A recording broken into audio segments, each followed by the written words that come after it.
आज की जो वीडियो है इसमें हम भाग थर्ड मौलिक अधिकारों के बारे में बात करने वाले हैं। भाग थर्ड में जो होते हैं आर्टिकल 12 से लेकर 35 तक आते हैं। इससे पहले हमने भाग टू, भाग वन और उससे पहले प्रस्तावना, अनुसूचियाँ, ये सब हमने ऑलरेडी पढ़ ली है। आज की जो वीडियो है इसमें हम जो है भाग थ्री के बारे में बात करने वाले हैं। भाग थ्री में जो टोटल जो है अनुच्छेद आते हैं वो आते हैं 12 से लेके 35 तक अनुच्छेद आते हैं। ठीक हो गया। इसको ही मैग्ना कार्टा भी कहा जाता है हमारे संविधान का। और दूसरा यहाँ पे जो है बहुत सीमित है का क्या मतलब हो गया, बहुत सीमित है का मतलब हो गया कि आपको जो अधिकार भी मिले हुए हैं लेकिन उनकी कुछ सीमाएं भी है। जैसे आपको बोलने का अधिकार मिला है तो आप बोल तो सकते हो, लेकिन ऐसा नहीं कि आप कुछ अब्यूजिव लैंग्वेज या कुछ गलत भाषा का प्रयोग आप किसी के लिए कर सकते हो, तो ऐसा नहीं कर सकते हो। तो बहुत सीमित है, स्थायी नहीं है। स्थायी नहीं कर, जैसे इमरजेंसी लगती है उस टाइम पे आपकी फंडामेंटल राइट छीने जा सकते हैं। संपत्ति का अधिकार हटा दिया गया है, सभी को पता है।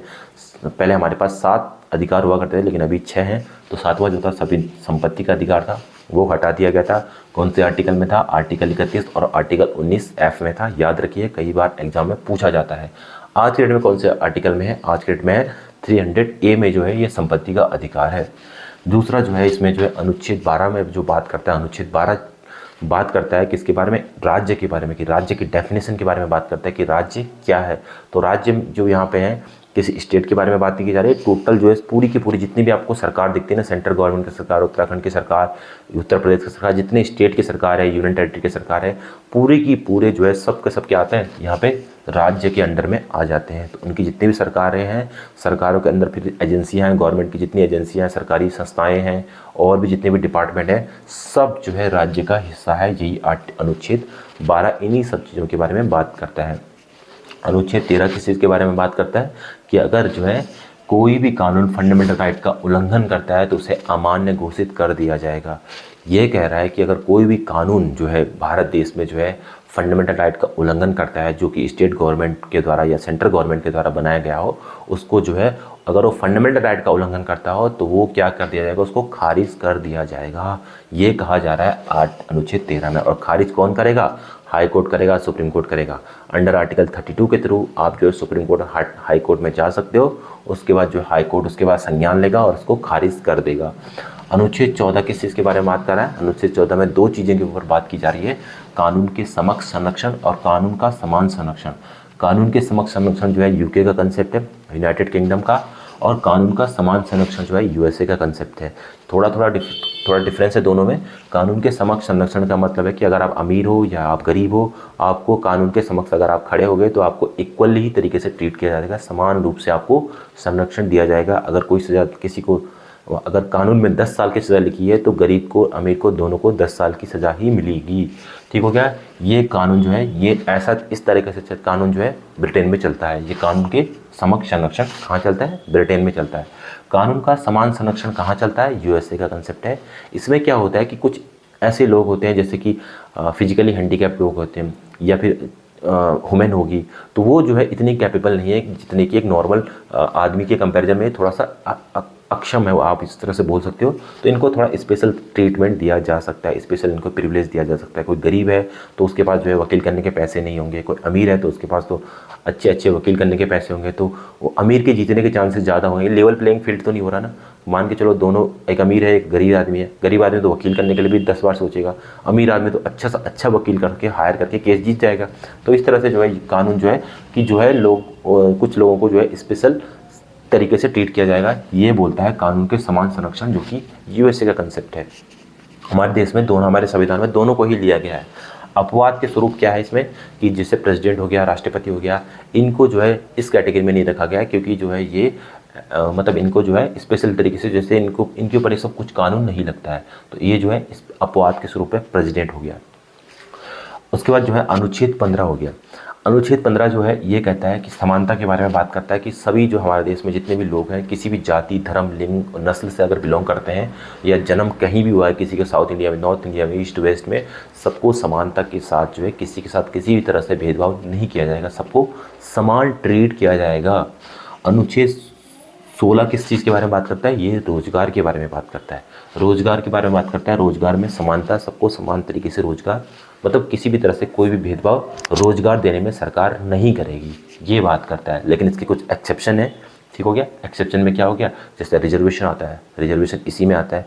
तो कुछ स्पेशल लोगों, कुछ स्पेशल कैटेगरी के जैसे SC ST OBC, इनको रिजर्वेशन दिया है क्योंकि हिस्टोरिकली इनके साथ काफ़ी डिस्क्रिमिनेशन हुआ है। तो उसकी भरपाई करने के लिए इनको जो है ये जो है पिछड़े मतलब बेसिकली अपर कास्ट के कंपेरिजन में जो है उतने एडवांटेज में नहीं है, लेवल प्लेइंग फील्ड इनके पास नहीं है, तो इसलिए इनको आरक्षण दिया गया है। ठीक हो गया। और रोजगार में समानता मतलब लिंग, नस्ल, जाति, धर्म या जन्म के स्थान पर आपके साथ किसी भी तरह से भेदभाव नहीं किया जाएगा सरकार के द्वारा रोजगार देने में, ये अनुच्छेद 16 कहता है। अनुच्छेद 17 में जो है अनटचेबिलिटी के बारे में बात की जाती है, मतलब अस्पृश्यता का उन्मूलन, बेसिकली किसी भी तरह से छुआछूत को जो है कंप्लीट तरीके से बैन हमारा संविधान ने द्वारा किया गया है। उसके बाद इसके ऊपर कानून बने हुए हैं और किसी भी तरह से जो है छुआछूत की व्यवस्था आज भी हमारे संविधान, हमारे देश में देखने को मिलती है। जैसे गांव एरिया में जाओगे, शहर एरिया में थोड़ा कम हो चुका है ये सब चीज़ें, बट बेसिकली हमारे संविधान जो है इसके ऊपर कंप्लीट बैन लगाने की बात करता है। अनुच्छेद 18 की मैं बात करूं तो उपाधियों के बारे में, टाइटल के बारे में, कोई भी आदमी जो है इंडिया में रह रहा है वो कोई भी किसी प्रकार का टाइटल नहीं ग्रहण कर सकता है। एक्सेप्शन क्या है इसमें, शिक्षा के क्षेत्र में अगर आप डॉक्टर की अगर आप डिग्री ले रहे हो तो आपको डॉक्टर लगाया जाएगा। अगर आप सेना में हो तो आपको मेजर, कैप्टन के नाम से के कैप्टन, मेजर, इस तरह से आपके नाम के आगे लगाकर आपको संबोधित किया जा सकता है। ये दो एक्सेप्शन है, इसके अलावा आप किसी भी तरह से कोई भी टाइटल ग्रहण नहीं कर सकते। उसके बाद अनुच्छेद 19 की मैं बात करूं तो सभी नागरिकों को ये अधिकार प्राप्त हो रखे हैं। इसमें सबसे पहला जो अधिकार है वो है भाषण और अभिव्यक्ति। आप भाषण दे सकते हो, अपने आप को अभिव्यक्त करने की आपको आज़ादी हमारा संविधान का 19A आर्टिकल आपको इस चीज़ की आज़ादी देता है। उसके बाद जो है शांतिपूर्ण और बिना हथियार का इकट्ठा, मतलब आप धरना प्रदर्शन कर सकते हो लेकिन आपका धरना प्रदर्शन शांतिपूर्ण होना चाहिए।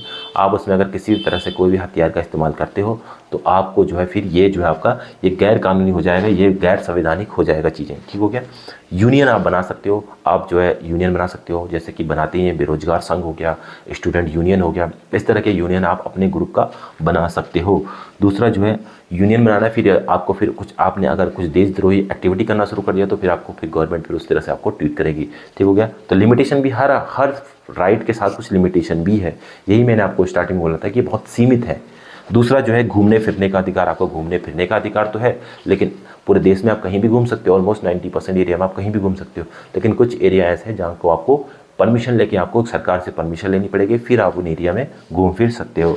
रहने की आज़ादी, आप इंडिया में कहीं भी रह सकते हो, घर ले सकते हो, प्रॉपर्टी ले सकते हो, लैंड ले सकते हो, लेकिन इसके साथ भी कुछ रिस्ट्रिक्शन है।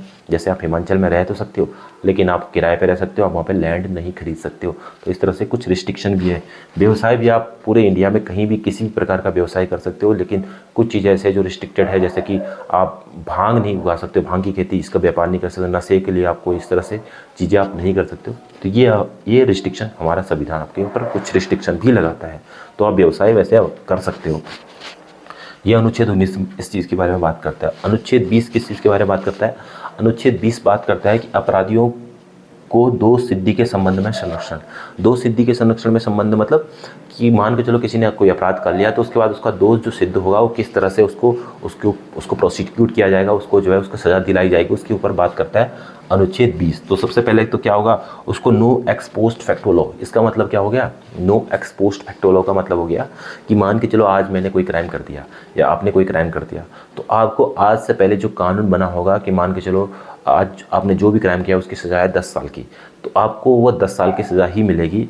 अगर कल को या परसों कुछ 2-3 दिन बाद या 2-3 महीने बाद आपका कोई नया कानून बनता है और उसमें लिखा गया है कि जो है आपको जो है सज़ा जो है आपकी 20 साल की हो गई है, मतलब इसी क्राइम की, जो क्राइम आपने किया है उसके सज़ा 20 साल हो, लेकिन आपको 20 साल की सज़ा नहीं मिलेगी, आपको मिलेगी 10 साल की सज़ा, क्योंकि आज से पहले जो भी कानून था उसके हिसाब से आपको सज़ा मिलेगी, ना कि बाद में जो कानून बनेगा उसके हिसाब से आपको सज़ा नहीं मिलेगी। ये कहता है no ex post facto law. No double jeopardy, इसका मतलब हो गया कि नो डबल जियोपार्डी का मतलब हो गया कि आपने जैसे कि कोई क्राइम कर दिया, उस क्राइम की अगर कोई आपको एक ही जो कानून बना हुआ है उस तरह से आपको एक क्राइम की आपको एक ही सज़ा मिलेगी जो भी कानून में होगा। ऐसा नहीं कि आपने एक बार क्राइम किया उसके बाद आपको बार बार सज़ा मिलती जा रही है। जैसे आपने 10 साल की सज़ा आपने पूरी कर ली, फिर आपको दोबारा 10 साल की सज़ा नहीं दी जाएगी आपने एक बार कंप्लीट करने के बाद। कोई भी आत्मदोषारोपण नहीं होगा। आत्मदोषारोपण का मतलब ये हो गया कि कोई भी आपके साथ जो है ऐसा नहीं बोल सकते कि अगर आपने कोई क्राइम हो गया आपके सामने और आप वहीं पे खड़े थे और पुलिस आपको शक के बेस पे आपको उठा के ले गई, उसके बाद पुलिस आपको डंडे मारने, जैसे मूवी में दिखाया जाता है ना कि आपको डंडे मार के आपसे उगलवाने की कोशिश कर रही है पुलिस की, भाई क्या क्राइम आपने किया है, तुमने किया है, अगर किया है तो बता दो। तो उस तरह से जो है आपसे जो है इस तरह से कुछ भी स्टेटमेंट पुलिस नहीं ले सकती है जोर ज़बरदस्ती के थ्रू, ठीक हो गया। अगर आप खुद से बोलना चाहते हो, अगर आपने किया है और आपको लगता है कि मैंने किया है, तो आप बोल सकते हो। अगर आपने नहीं किया है तो आपके साथ जो है ये दोष सिद्ध करने का काम जो है ये किसका है, ये पुलिस का है, ना कि क्रिमिनल का, जो जिसने वो क्राइम किया है। तो ठीक है, इस तरह से आपको ये अनुच्छेद 20 इन सब चीज़ों के ऊपर बात करता है। अनुच्छेद 21 क्या करता है, जीवन और व्यक्तिगत स्वतंत्रता, मतलब आप जीवन जी सकते हैं, आपको व्यक्तिगत स्वतंत्रता है बहुत सारी चीज़ों की, आप जीवन में जो भी चीज़ें करते हो, मोस्ट ऑफ द चीज़ें करते हो, सोना खाना पीना, ये सब अधिकार आपको अनुच्छेद 21 देता है। अनुच्छेद 21 के तहत कानून द्वारा स्थापित प्रक्रिया भी है, कानून द्वारा स्थापित प्रक्रिया के हिसाब से ही जो है चीज़ें चलेगी। उसके बाद आर्टिकल जो है अनुच्छेद 21A जो है शिक्षा का अधिकार देता है। इसमें जो है 6 से लेकर 14 साल के बच्चों को जो है फ्री में एजुकेशन दिया गया है, और ये संविधान में संशोधन हुआ था 86 कॉन्स्टिट्यूशन अमेंडमेंट एक्ट 2002, ठीक हो गया, ये आपको याद रखनी है। अनुच्छेद 22 में जो है गिरफ्तारी और हिरासत से सुरक्षा के बारे में बात की जा रही है।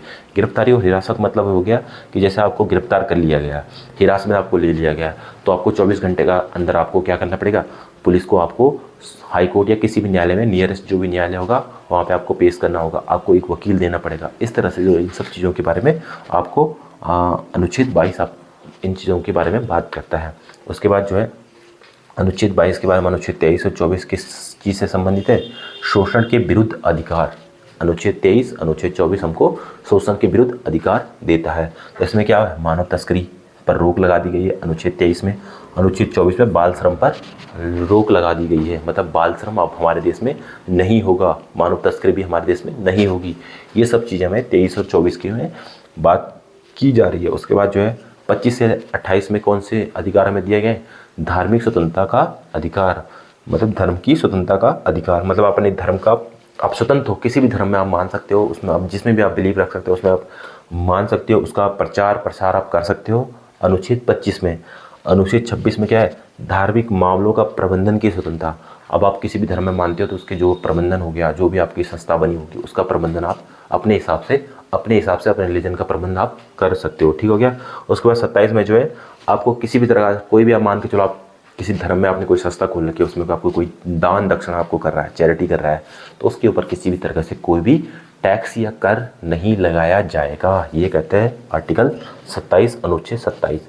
अनुच्छेद 28 क्या कहता है, कुछ शैक्षणिक संस्थानों में धार्मिक शिक्षा की स्वतंत्रता, ठीक है। कुछ शैक्षणिक संस्थानों में धार्मिक स्वतंत्रता की मतलब कुछ जैसे हो गया मदरसा हो गया, गुरुद्वारा हो गया, यहाँ पे आपको धार्मिक स्वतंत्र मतलब अपने धर्म के बारे में आपके पास स्वतंत्रता है कि आप अपने धर्म का बारे में यहाँ पे कुछ चीज़ें शिक्षा दे सकते हो। तो ये बात करता है अनुच्छेद 28, ठीक हो गया।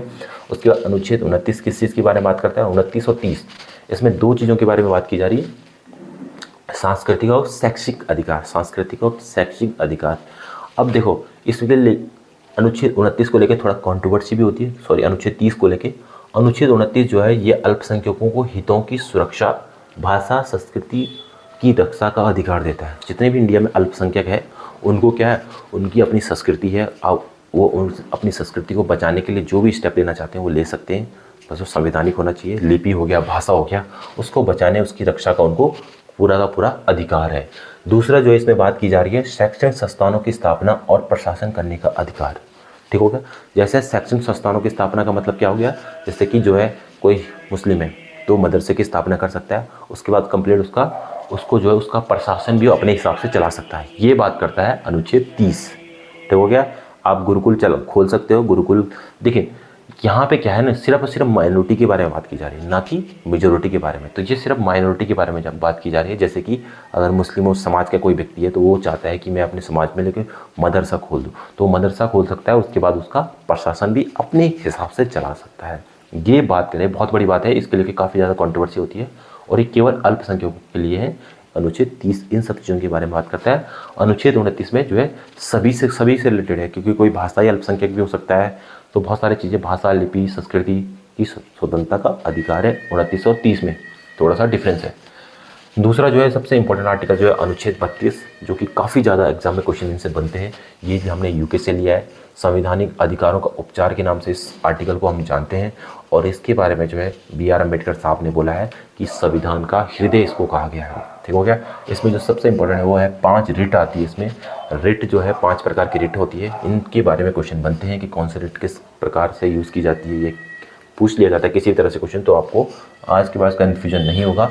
सबसे पहले जो रिट होगी वो होगी बंदी प्रत्यक्षीकरण, इसको बोलते हैं हैबियस कॉर्पस। बंदी प्रत्यक्षीकरण हैबियस कॉर्पस की रिट होती है।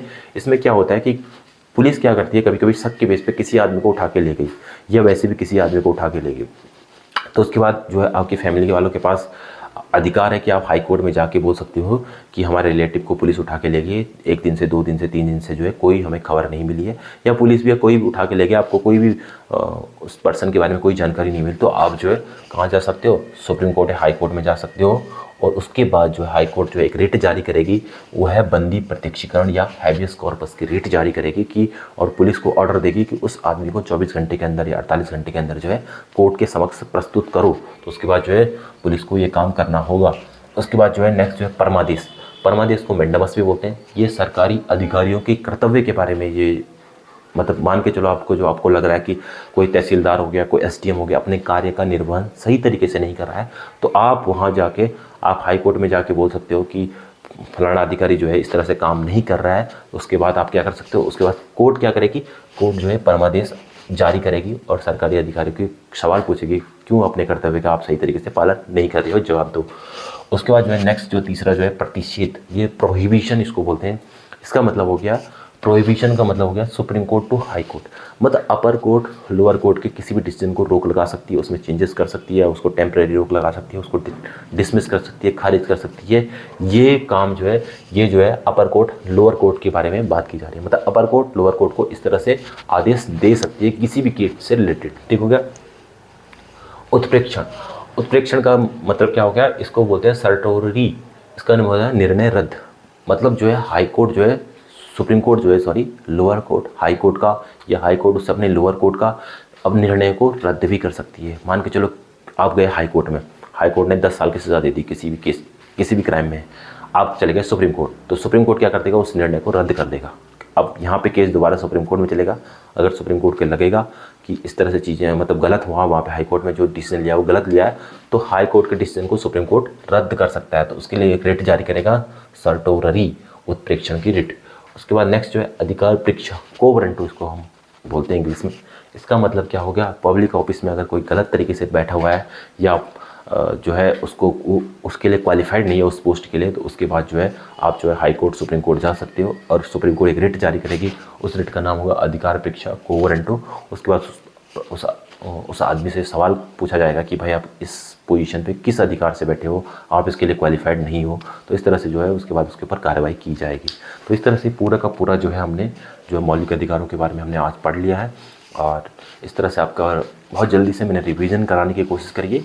और ये क्लासेस जो चल रही है रिवाइज रिवीजन क्लासेस के नाम से भी आप इसे जान सकते हो और पढ़ सकते हो, इसको अपना रिवीजन कर सकते हो।